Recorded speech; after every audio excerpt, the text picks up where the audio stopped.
Anacapa Island is the smallest of the Channel Islands. Ranger Kelly Moore is a marine biologist who monitors the health of the giant kelp forest surrounding Anacapa. And today, we're hoping to help out. It's home to nearly 1,000 different marine organisms. Kelly and her team track the growth and changes of this delicate ecosystem. I hope you guys will help us collect some data or information underwater today. We'll show you how to do it and give you some tools and data sheets and take them underwater, and hopefully you know your lobster from your fish, but we'll see. We know what whales look like. All kidding aside, we've done quite a bit of diving before, but we've never gone diving in a giant kelp forest, so we really don't know what to expect. So there's a few different hazards you should be mindful of. Kelp entanglements is one of the hazards. Keep a good eye on your buddy at all times. Kelp is very bendable and flexible, but it's really strong and hard to break. Okay. Just remain calm. Usually it will just untangle itself. There's a lot to think about on this dive, including how to get in the water.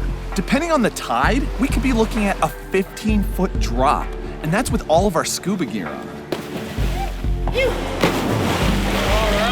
All right. All right. Actually, that wasn't that bad. As we descend, we're suddenly surrounded by kelp, and it's unreal. Massive green stalks are waving in the current, and fish are darting everywhere. This is awesome. Kelly leads us down to the forest floor, about 30 feet below the surface. Swimming through the kelp forest is a surreal experience. It's daunting at first because these big plants tangle you up, but it's also fascinating to see all these different organisms that exist because of the kelp. Kelp is a form of seaweed that gets its nutrients from the sun. It attaches itself to the bottom of the ocean, creating a kind of root called a holdfast. Our first task is to help Kelly count how many holdfasts are in each section she has laid down. What's so difficult right now is just staying in one place. The current is coming in and out, and we're swaying right along with it. Right now, we're getting tangled up by kelp, and that is making counting these things extremely hard. Every foot we move gets us more wrapped up in this seaweed, and it's not fun.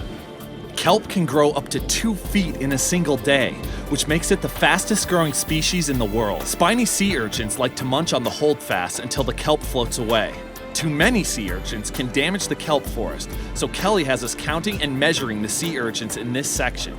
It doesn't seem like we've been down here that long, but I look at my air gauge and realize I'm getting low. Our goal on this dive was to help Kelly out with some research. Even at 30 feet, this was easily the most challenging dive that we have ever done.